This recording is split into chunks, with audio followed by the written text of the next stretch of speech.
اعوذ باللہ من الشیطان الرجیم بسم اللہ الرحمن الرحیم الحمد للہ رب العالمین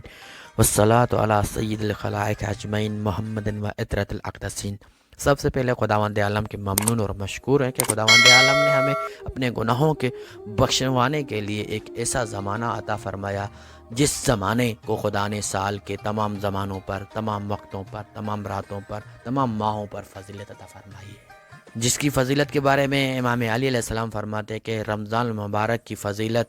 دوسرے سال کے تمام ماہوں پر اس طرح ہے جس طرح ہم اہل بیت کی فضیلت دوسرے تمام لوگوں پر،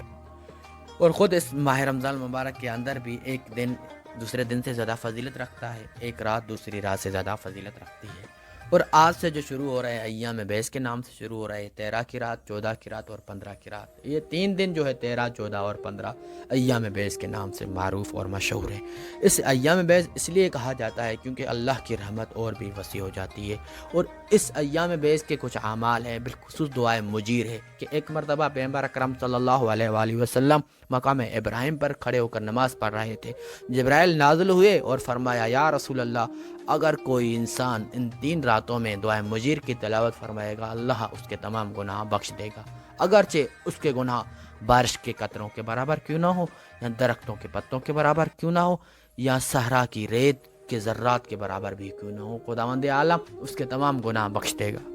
اور اس کے علاوہ دعائے مجیر کے علاوہ اس کے اور بھی اعمال ہے۔ آج کی رات جو 13 کی رات ہے، اس دعا کے علاوہ آپ کو 2 رکعت نماز پڑھنی ہے، جس 2 رکعت نماز میں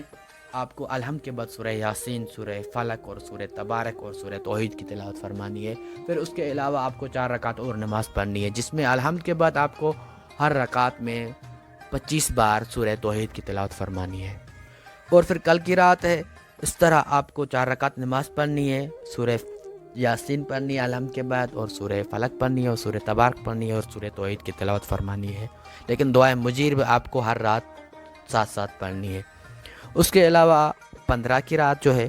زیارت امام حسین علیہ السلام پڑھنی ہے، غسل کرنا ہے اور دعائے مجیر پڑھنی ہے، اور اس کے علاوہ آپ کو 6 رکعت نماز پڑھنی ہے، جس میں الحمد کے بعد سورہ یاسین، سورہ فلق، سورہ تبارک اور سورہ توحید کی تلاوت فرمانی ہے۔ اس کے علاوہ آپ کو 100 رکعت نماز پڑھنی ہے، جس کی ہر رکعت میں الحمد کے بعد آپ کو 10 بار سورہ توحید کی تلاوت فرمانی ہے۔ تو خداوند عالم سے دعا ہے کہ خداوند عالم ان راتوں سے فیضیاب ہونے کی توفیق عنایت فرمائے اور ہمارے گناہوں کی مغفرت فرمائے۔ والسلام علیکم ورحمۃ اللہ وبرکاتہ۔